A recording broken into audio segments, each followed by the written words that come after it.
There were a lot of witnesses to what I was going through. A lot of witnesses to the threats and harassment.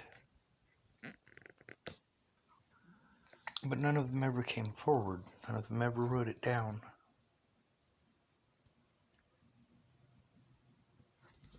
Shannon finally, last week, she finally wrote something down. Finally. But it's not the important stuff. I mean, it is important.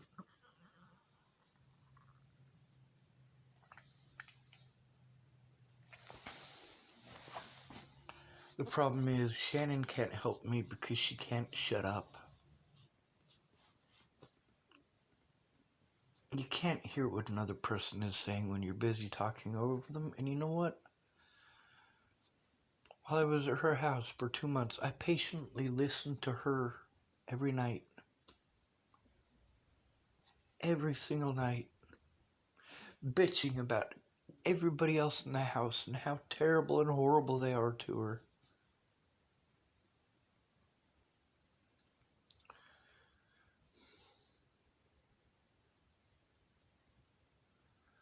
Meanwhile, I was there in person to see it.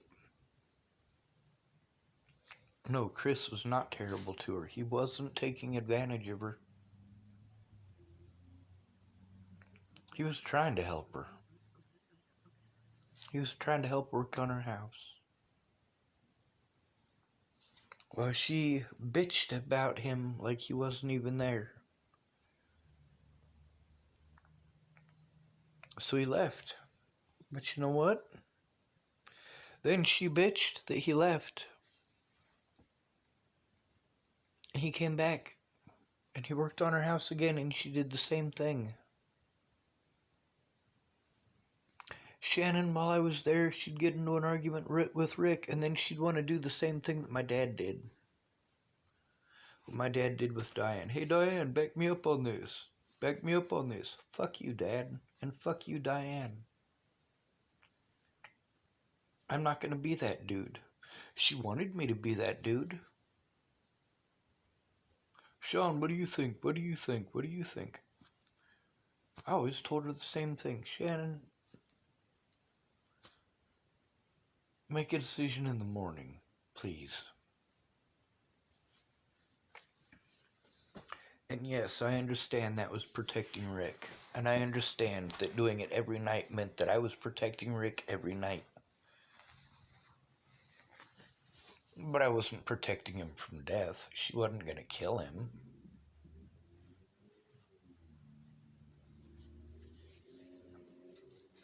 I was just protecting him from Shannon making rash decisions because she was drunk.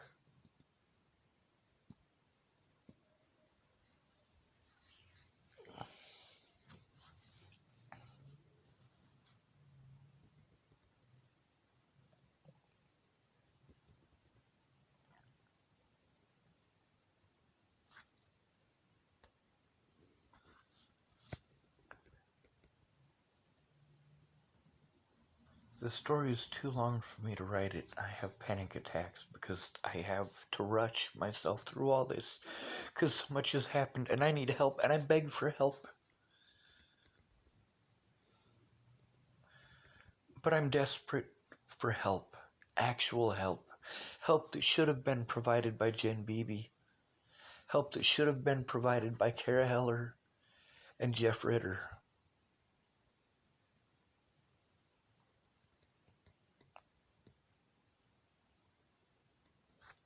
Those people didn't help, though.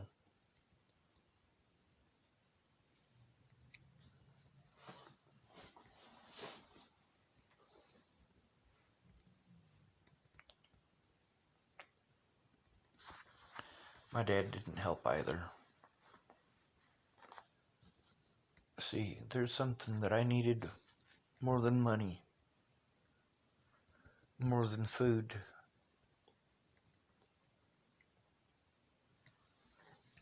more than hugs, more than a roof. I need these people to make their voices matter. before it was too late. I needed them to make their voices matter while it still made a difference.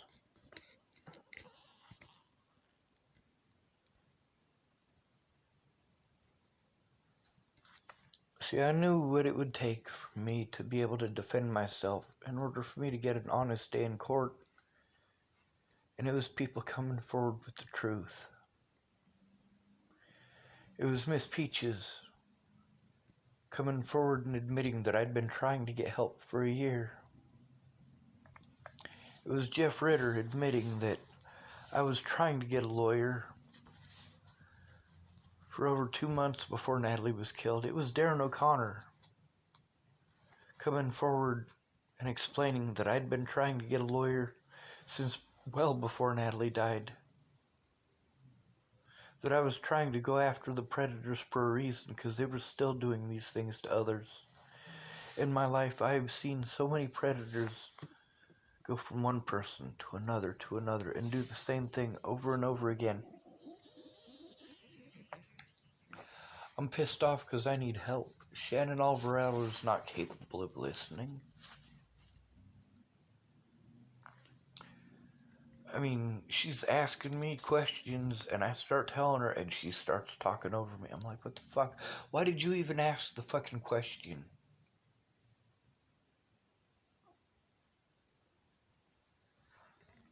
I needed Kayla Trujillo's brother Gibo, or Gilbert Ortega, whatever he wants to go by. I needed his statement. I needed Miss Peach's statement. If she'd have written it down way back in January of 2018, it would have made a difference. But then, come this year, when I was asking her about it, she hadn't even gotten started. She said, there's just too much.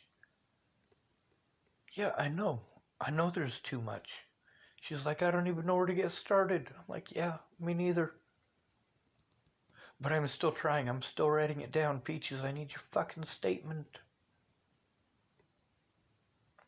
You made zero effort towards that. Zero.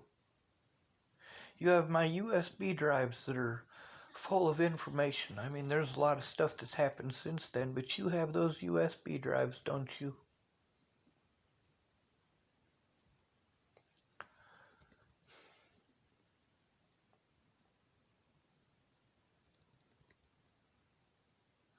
Between writing a police report and treating me like shit, all of you chose to treat me like shit.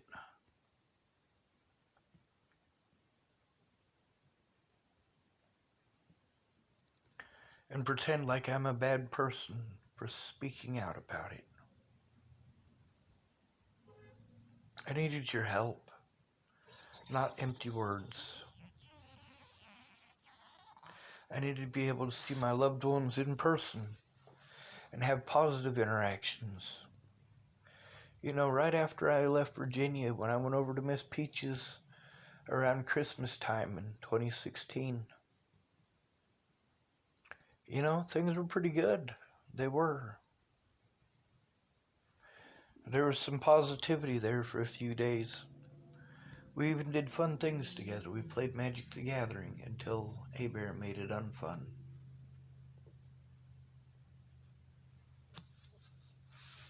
Bear made it so that being there was completely unbearable. And every time that I went to Miss Peach's after that, it wasn't completely unbearable. I wasn't being heard. She didn't have the time. I understand that she needs to put her kids first, and she needs to put Raja first. But you can cut into your extracurricular activities. You certainly can. I don't get to have extracurricular activities. I don't have the money for them. I don't have the place for them. And I can't fucking function through a fucking rush job. I can't function when I am rushed.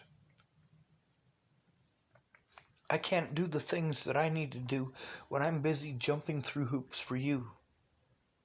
Because I need your help. If I jump through your hoops, will you help how you promised? I jumped through your hoops. I jumped through the court's hoops and the cops' hoops. I jumped through the jail's hoops and I jumped through your hoops. And your hoops and your hoops and your hoops and your hoops.